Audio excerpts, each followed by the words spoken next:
Want to hear it straight from the top without cliches and coaches speak? Tune in for the latest podcast, Gamecock Talk, with South Carolina Athletics Director Jeremiah Donati. No fluff, just an easy conversation about all things Garnet and Black. Let's go. All right, Jeremiah, you've been on the job for a little over a month now. How's it going? It's going well. Learning a lot. Every day is kind of a new day. It's a new adventure, if you will. But it's been great. I've really enjoyed getting to know the staff and the coaches, the student athletes. We just had an all coaches meeting a moment ago, and so there's just so much going on. But I'm doing my best to kind of take it all in. And there's a lot of new, you're right, because when you've been someplace 14 years, like I was at TCU, you're kind of learning everything over. But I'm trying to catch on with names. I told people, I said, if I forget your name once, give me a pass. Twice, okay. If I forget it 3 times, then you can chide back. You can get upset about that. So I'm still learning. When Coach Spurrier was here, if he didn't know your name, he said, "My man." Hey, my man. So you just go with that. I was joking with someone. All the things you could call someone: buddy, pal, bro, my man. There's a lot you can like. Yeah. I can go on for days with those. So I built in a little safety net there. Well, I know the important thing. Your family's not here yet, right? Nope, okay. Not yet. So you found a place to eat, found a place to do laundry. What's going on? Well, found a place to eat, and Charles Bloom, who shares a suite with me, he gives me lots of pointers. So I'm finding my way around town. That's kind of a nice thing, so I can kind of scout all those things out before they get here. But they actually came out to visit and loved it here. So we found a school, and we're trying to find a house and all those things. So step by step, one at a time. You mentioned meeting with the coaches. Have you had many individual meetings with teams and coaches yet? Yeah, I've met with some of the teams. More just because introduction. Met with softball and baseball and women's basketball, and eventually I'll get around to all of the sports. And it's really more just to tell them a little bit about who I am and kind of how I'm thinking about things in the world, and wishing them luck, of course, if it's the start of the season, like as was the case with baseball and softball. But just want them to get comfortable with me, so that way if they walk up and see me on campus, they kind of know, or they've at least seen me and they've heard me talk. And that's the fun part of the job, is when you get to know these kids. And like I said, coming from someplace, having been there 14 years, I knew a lot of them, and so I'm really looking forward to that here as well. Well, that's the important thing. You don't want the coaches also to think, oh, here comes the boss looking over my shoulder, right? Yeah. They need to get to know you and get a feel as well. Yeah, and it's not perfect. Like we were talking. I office in a 3-story building, and I was telling my wonderful executive assistant, I told her, I said, look, you should just block time off on the calendar so I can just walk. So I could just walk by people's desks and just say hi, because I've found that I haven't even been able to do that much. It's just been meeting after meeting after meeting and call after call, which is to be expected, but I want to also have a little more time just to kind of stroll. That bump in time, just in general, is just such a valuable thing when it's, unscripted and not on the calendar. So I want to make sure that I'm getting a chance to really kind of, understand from the staff and from coaches what's going well and what's not, and where we can improve. One of the things you talked about improving, one of the big things when you first got here, of course, is Williams-Brice Stadium. Yeah. I guess give us an update on that, of your vision and I guess the next steps. Mm-hmm. Well, it's actually perfect place to talk about it right here, as this is the backdrop. But we've made some really good progress, I think, in the last few weeks. You saw the news, just that we've got approval to start with schematic design. The process, we brought on a group called Populous, which if you're listening at home, I would encourage our fans to look them up. They've done some really cool projects around the country that I've seen firsthand. They are, in my opinion, the gold standard. And so if we're going to do this project, let's do it well, and let's get the best. And so that's going to be a consistent theme with other partners we potentially bring in. We want the best. Our fans deserve it, our players deserve it. And so to really kind of unlock the potential of the stadium, we really need someone to be thinking about, not because it's interesting, right? When you're talking about a stadium project like this, yes, we need to generate more revenue from it. That's kind of an easy one. But the key is preserving the history and traditions that are so unique to Williams-Brice Stadium, and also developing more. And so you've got the best stadium projects, I think, aren't a total redo. They capture those things and build from it. So obviously the west side is going to be, I don't want to call it the easier of it, but we kind of know what the appetite looks like for suites and club seats and loge boxes. And so the key is, how does the east side fit into that, in the short term and the long term, and then what's beyond the east side? We've talked about that multi-use entertainment district. Is there a way you can kind of bring all that together and have it be one vision? We will look back on this, and this is really a transformational project. And I think if we do it well, all three things can be true. We can execute the west side well, and maybe even this end zone space. I know this is where the students sit, and it could use some love too. And so we'll kind of see. But I think there's a way that all three or four of those things could kind of be true. So it's the old saying, the journey of 1,000 miles begins with the first step. And so we've taken the first few steps, and we're well on our way. Not to get too much into the weeds about it, but is the current structure of the stadium, does that lend itself to renovation without too much pain for fans or anything like that? Yeah, that's a good question. You and I were talking about this before we started rolling about, I think whoever designed the stadium did a really nice job of, I don't know if future-proofing is the right word, but I thought before I got here and I'd heard that, there was discussions about renovating the stadium, that I thought we were going to have to take down these upper decks. Mm-hmm. And so I was relieved to know that wasn't the case, because you could build premium into those spaces. And so, I think there's a way to do this with minimal loss of seats. We're also looking at a couple other options where I know it's really important to our fans that we don't lose capacity, and it is to me as well. I don't know that it's completely possible to not lose some seats, or where do you make those up? So we're working through all that. But what I was going to say is, as far as the disruption, we think it's probably a project that you could start after this next football season, but it probably goes through both seasons. I don't think there'll be a lot of disruption that the fans will see. So, a lot to do there. Still a long way to go, but we are, like I said, we are making really good progress. Well, as part of that, obviously, you're going to be having conversations with donors, and I'm sure fans are always helpful in giving you their opinions. Yeah. So have you had many of those, whether it's donor conversations or just fans saying, hey, I got an idea? Yeah, actually, yes, some solicited and some unsolicited, right? And they, I'm hearing a lot of the same themes, which are, preserving their traditions and those types of things, which are really super important, and we certainly will.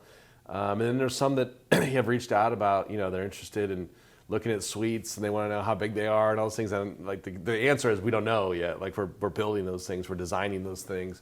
But that feedback's important. You want to make sure we wouldn't be doing our jobs if we just built something and decided to sell it. We want the fans to have feedback into what it is, so we know that's what they want, and they'll ultimately, hopefully, buy it and support the program. Fan experience is great, and you've worked in college athletics for a long time, so you always have stories from places you've been, venues, games, things like that. And we were in a meeting last week or so, and you were talking, this is a smaller story, but I think it was a baseball where there was a rally snake or something. Yeah. It's just interesting, the things that come up that most folks don't know about that come up in athletics, a rally snake. Yeah. Tell us about that. Oh, that's funny.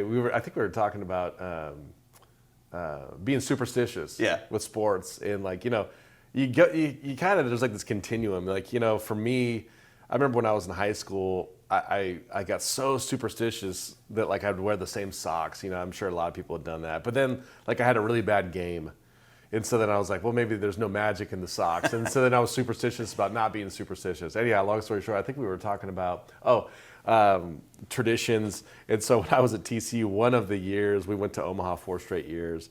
And one of the years, I think it was year 2, it was during the Super Regional. And it was one of these long extra inning games. And I'm out in this patio out near right field. And there was these bushes behind the stadium. And this gentleman went to maybe go get a beer. I forget what it was, but came back with a small snake in his hand, like a snake. And they put the snake in a little shoebox or something, and lo and behold, we come back and win the game. And so sure enough, there was some magic with that snake. They called it the rally snake. The snake came back the next day, won the next day. We went to Omaha. That snake, telling you, made the plane trip to Omaha. that snake showed up in Omaha. So the rally snake, for those TCU fans who could be watching this, they'll remember the rally snake was a real thing back in 2015. No issues with PETA or anything? Or? I don't know. We didn't. It's like one of those begged for forgiveness. I'm not sure what plane it was on, whether it was a commercial or a private plane, but it did make it up to Omaha. I saw it and I couldn't believe it. It was like, oh my God, these guys actually brought the snake. Hey, sticking on Williams-Brice, since we're here, one of the conversations that's always been had around here what else can the stadium be used for? Other events? Is that something that would be on the radar, especially with more suites and premium level things? Yeah, I think, you'll be a better draw. One of the challenges, we've got Atlanta down the street, you've got Charlotte up the street, and so you've got, there's other good options for, we'll call it concerts, or I know, where we played the big soccer match. And so those things, you're going to be able to draw a better, more of those types of events if you have better premium offerings, right? Like people want to buy those, they want to experience these events and have a high touch premium atmosphere. And so yes, absolutely, I'd be lying if I told you we wanted to put, 30 concerts in here a year. It's just not built for that. Yeah. And it's also natural grass. And so there's an impact, on the surface when you're doing those types of things. And obviously we've got to manage the football schedule first and foremost, in the players' schedule and how often we're going to access Williams-Brice when they're practicing. But I think there's an opportunity to do more of that and do it at a high level. And we're always looking for new ways to generate new revenue, and so that'll be a big part of it. It'll be interesting with the World Cup. There's going to be a lot of soccer friendlies coming into the United States. Is that market too saturated? Is it not? We had a good experience here. I wasn't here for it, but I heard that we lucked out with the weather because I heard it was really bad. Yep. And then we, by the grace of God, the skies kind of opened up, but I wasn't here for it. So I'm sure people have some fond memories of that, but I heard it was an awesome night overall. And, of course, generated revenue that's well needed. And so we'll continue to find ways to do that. In meeting with other coaches, I'm sure they all have wish lists, whether it's facilities, things like that. Anything that piqued your interest in terms of, I know you haven't been able to see every facility in action yet because of when you've got here, but anything else on the radar of, hey, we need to take a look at this in terms of facilities outside of Williams-Brice? There's we're going to really have to be smart about where we use our dollars and, how much money we potentially how much this stadium project would cost, and what's the combination of debt we take out versus, fundraising against it. And so there will be limits there. I have said, over and over and over, no matter where I've been, that, we need to be clear about what the needs are and what the wants are, right? Because those are two very different things. And so focusing on the needs, what are the needs of the programs? And of course, with the needs of those programs that, are revenue generating, where their fans are in these venues, whether it's here or Colonial Life or wherever it is, and making sure that we're hitting the needs first. There's lots of wants, and every coach, I'd be disappointed if coaches didn't have a list of wants, because that means that they're, mindful of what's attractive in recruiting or player retention or those types of things. So, still in the very early phases of that. I did have some people reach out on X or Twitter about, we need to renovate Founders Park, and then you go out to Founders Park and you realize it's a beautiful facility. It might need some love here and there, but it's not like a tear down. And so that was kind of my first knee jerk there. Yeah. But there's probably some places over time. It's not lost on me that we're going to have to find a solution probably for, whether it's a performance center or training room, basketball practice facilities, volleyball, all that stuff. There's a way probably to hit multiple birds with one stone there. I'd be lying to you if I told you it was the top of the priority list, because this is right now. This is, on no uncertain terms, we have got to get this right, and then we'll move on to what else is there. I'm aware that golf doesn't have a clubhouse type facility. We've got a beautiful practice area, but that's probably a need, not a want, but a need. So all in due time, but I'm listening and learning and trying to figure out, kind of what's going to be on that prioritization list. Talking about revenue streams, and obviously the elephant in NCAA is NIL, the House decision and everything. And sometimes that can get really complicated. There's a lot going on. Is there a way to put it in layman's terms of what's happening, what's next? Yeah, well, April 7th is a big date. That's when the judge will approve or not approve the settlement. And so, right now we're planning that it will be settled, or that it will be approved rather, but we don't know that. And so if it doesn't, we're kind of thrown back into a world of uncertainty and chaos. So I think we're all hopeful that that it is approved. We're preparing for that. We have a group within the athletics department that I'm kind of loosely terming as the house response team. And so what are they doing? We're operationalizing what revenue sharing in the department looks like, because right now we're not set up for that. No school is. They've got to build this out. And so what does that mean? That means like contract administration. If we just assumed for a moment that football, the basketballs, and baseball will be sharing the revenue. Let's just start there. And I'm not saying that there won't be other sports. I don't know yet. We're still working through all that. But that right there is, that's 100 to 150 student athletes potentially that are going to be, that we're going to have to, provide this support for. And so, the money and the cash is kind of one thing, and figuring out where that's coming from. But then administering those contracts, what do those look like? There'll be a hard salary cap right here. So then you have to have a cap management system internally that we're also submitting to the SEC, and ultimately using as the terms of the settlement, or to abide by the terms of the settlement rather. So that's a lot of work. And guess what? You can't go over the cap. This is not like the current NIL. If we were recruiting you and required more resources, we could go fundraise against that. Can't do that now as far as the revenue sharing.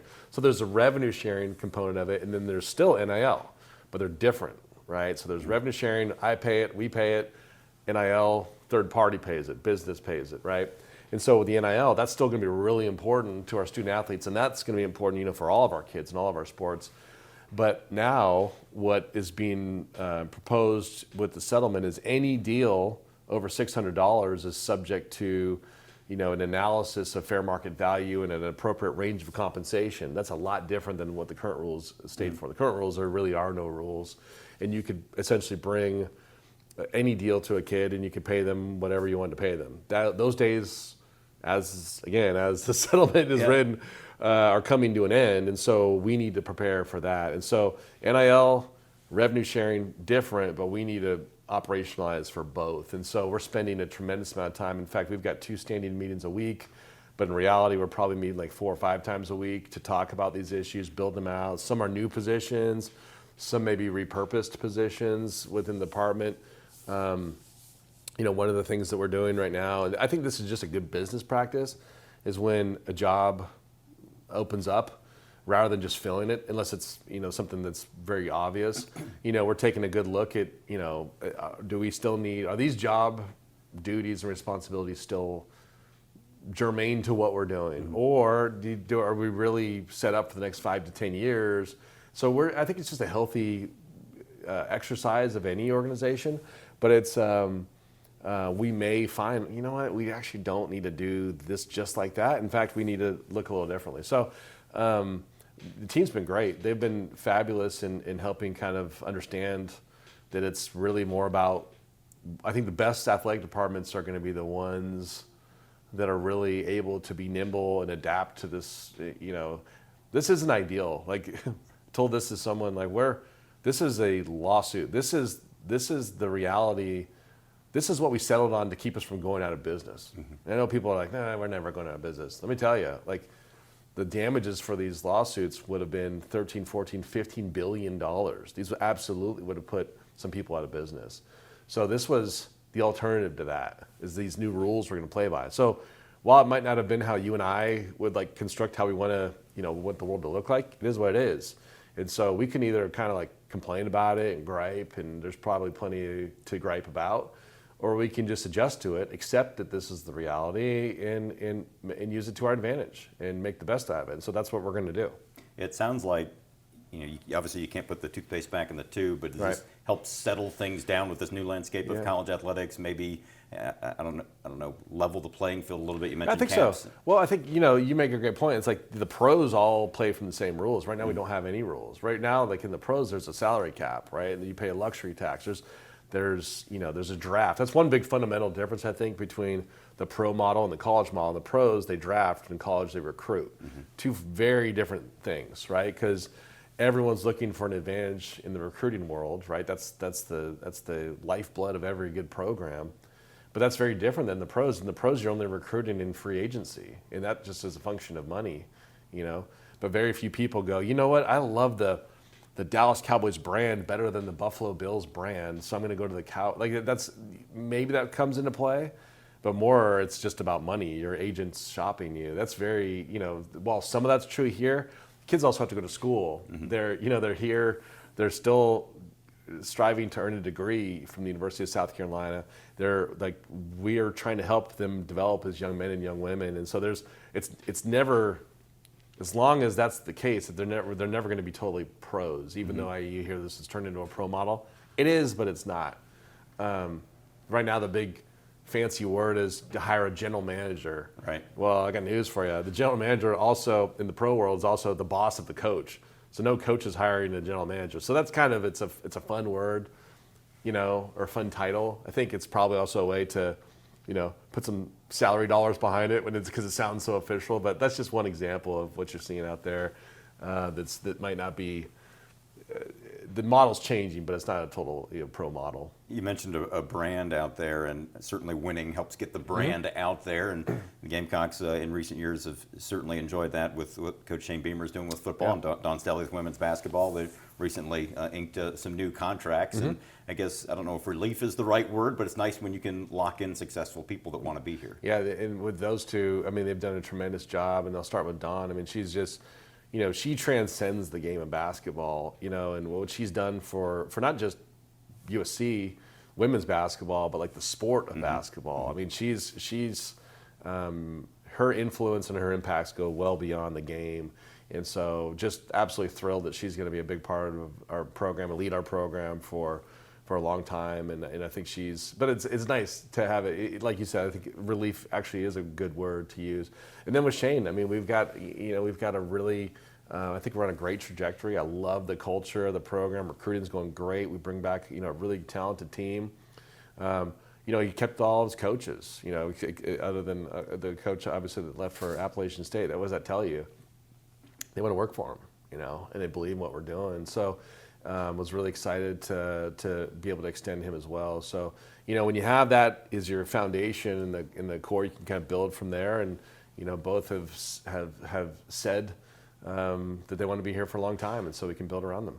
So much talk of money, whether it's for renovations, for projects, for NIL, coaches' contracts. Now for fans, maybe they might get a little weary of just all these dollar signs, and they don't know where they fit in. Sure, they want to help the program succeed, the way they can, but they also want to make sure they can still be a part of the program. What's your message to the fans? Because it can be kind of a confusing world right now with all the way the money is flying around. Yeah, I think it's hard for the general fan to accept that we're paying student athletes. Like, let's just start there, and they're not wrong. I mean, it's a completely fundamental shift in how we're operating. And so I think I hear from fans, whether it was at my previous school or here, gee, it just doesn't feel right. And are these new rules? Are they gonna, is NIL gonna go away? I got news for you. No, it's not. And so, back to what we were saying earlier, like, we can embrace the new world, or we can, be mad about it. But being mad about it's not going to help us do anything. I mean, it's not going to help us win any games. And guess what? I got news for you. The competition, the SEC, it's fierce. And so the schools that do the best are the ones that could be the ones that embrace it. So I would just encourage our fans to, we're always, going to lead with what's best for our student athletes here. And so whether it's in the rev share or NIL, like, it's important that we announce that we'll be at the top of the rev share. We'll participate at the highest level. That's not, for those of our Gamecocks fans, they're not going to be surprised by that, because they'll know that we're going to do whatever we can to support our programs. But not every school will do that. Not every school will be in a position to do that. And so, not because they don't want to, but because the resources just aren't there. So it's a different day.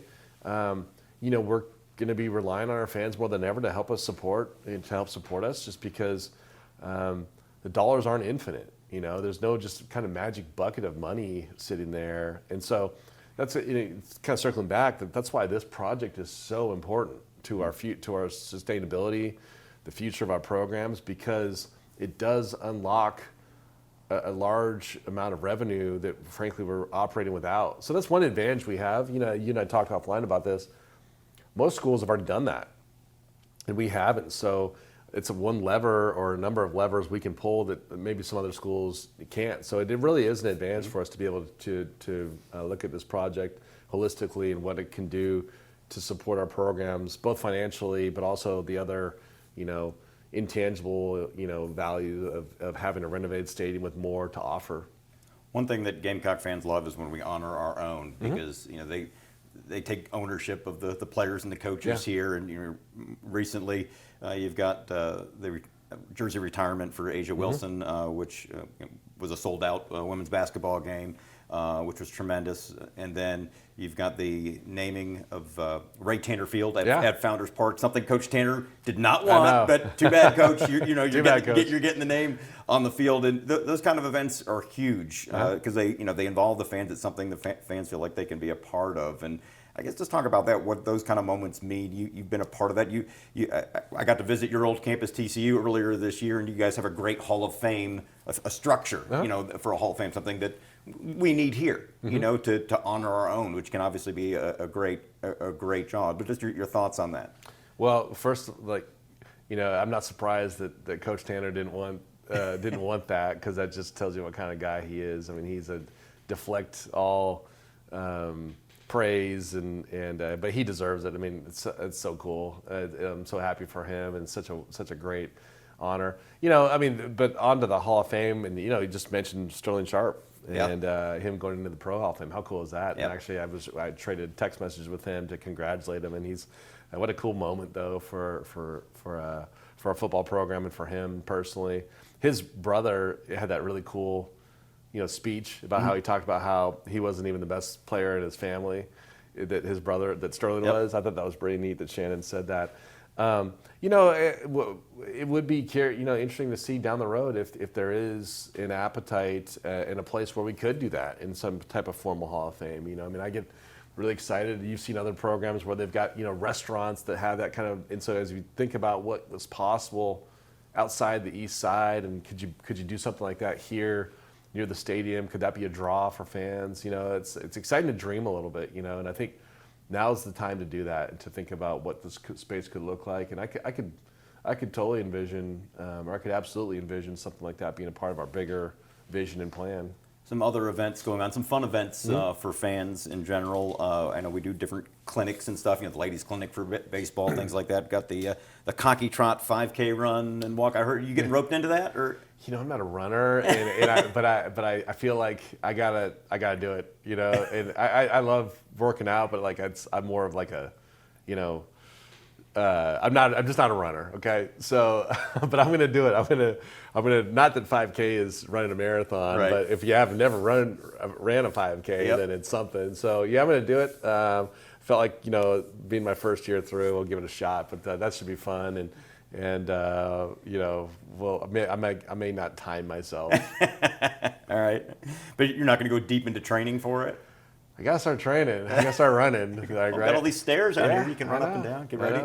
So, and then you got the spring game for football, and that's Friday night game. Yeah, that's always a delicate balance because you have, I think, home baseball that weekend as well. But fans like both; they want to do both, and it's neat that we're doing a Friday game. It's a little bit different. Yeah, we had to move up baseball, a little bit. So I realized it's probably a little bit of an inconvenience. By the way, Coach Maneri was great about it. He he understood that that was the best thing for football, and so they.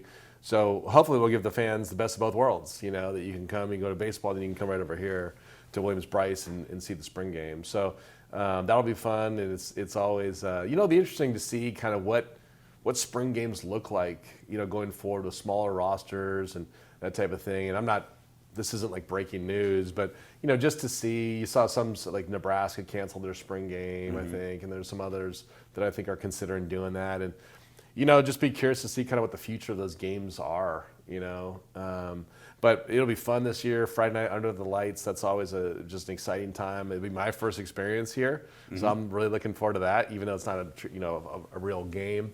I have not been to a game here, so that'll be my intro to it. Yeah, again, things you haven't had the chance to experience, a real football game here with, especially a night game, which I'm sure you've heard of, is great. But from some of the experiences you have had so far, I guess, early on with some basketball and things like that. I know you're a basketball guy as well. Were there immediate things that struck you? Yeah, well, my first game was the Duke. It was the women's basketball game. It was the Duke game. And I said this to someone. There's very few things in life that like exceed expectations. When I was fortunate to go to the Masters, back in 2018, it was the year before Tiger won it. When I set foot on the grounds, I thought to myself, this is actually better than I thought it was going to be. And you think it's going to be amazing. Mm-hmm.